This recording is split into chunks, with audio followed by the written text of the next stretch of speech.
Hello, sports fan. This is Steven here for JustMyPicks.com. I'm going to bring you a special free agent breaking news bulletin.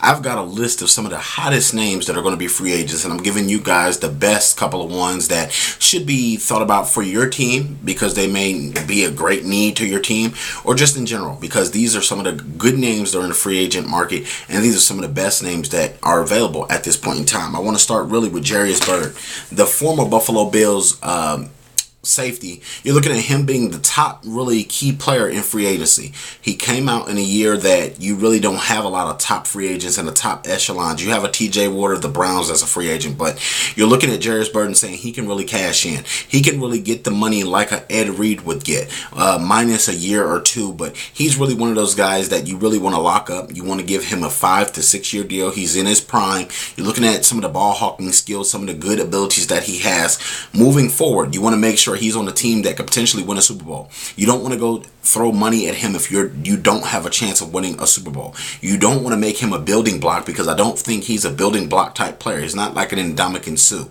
He's not one of those players that you base your team around. So you got to have a situation where you're almost ready in place, similar like the New York Jets, where that defense is already becoming something great, and they possibly could use him to be the piece that gets them over the hump to get not only in the playoffs but to get to a Super Bowl. Now, moving on, Eugene Monroe of the Baltimore Ravens. I feel like he may sign back with the Ravens because there's not a big market for his services everywhere else. You have a few select teams like the Patriots, like the Jets, like the Ravens. Only really the Super Bowl contenders are after him at this point in time, but the Ravens look like a good place and fit for him. He spent most of his career in Jacksonville where he was drafted out of Virginia, but when it comes down to it, the Ravens feel like a good home. He likes Joe Flacco a lot, I hear, down there. Now, looking at Alex Mack of the Cleveland Browns. He becomes a free agent not because he didn't have a good deal. He's just looking for more money. That was not smart because I feel like the Browns are building into something better, because I know a lot of the foolishness that's been made with them as far as the ownership problems and things like that. But on paper, if he goes back to Cleveland and humbles himself a little bit, and I know that I'm not going to tell nobody to not make their money that they're worth, but I feel like if he would have left some of that so they can build around Cleveland, they have a lot of cap room. They have the plan in place to get it done. I feel like this is going to be the year that the Cleveland Browns can not only win big in free agency, but win big in the NFL draft also. They have a lot of money to spend. They also have a lot of draft picks to spend. So it's interesting to see where he may end up, but Alex Mack, is one of the good interior offensive linemen, being at a center position, a premium position in the NFL. Now looking at Michael Johnson of the Cincinnati Bengals. He comes in looking, I would say buyer beware with him, because you see when Geno Atkins went down and a lot of the other good defensive players that they have on that team dropped like flies this year for the Bengals.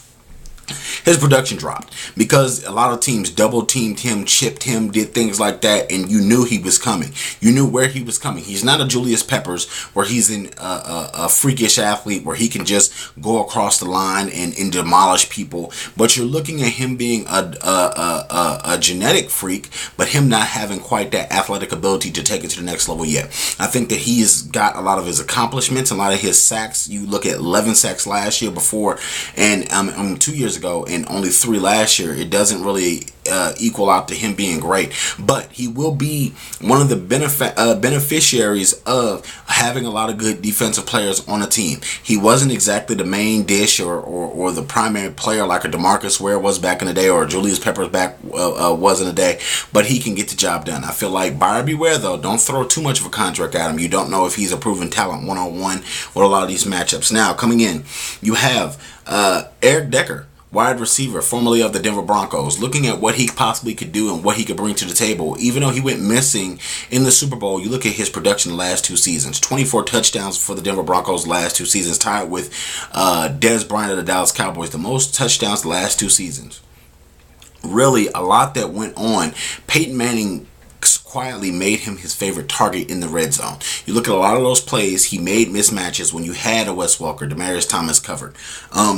Julius Thomas covered. He went and got the job done. And Eric Decker is going to reap a big contract. Somebody's going to jump out there and pay that guy big money, even though I don't see him more than a second receiver. Looking at it, Jared Allen, formerly of the Vikings, they've said that they will not re-sign him.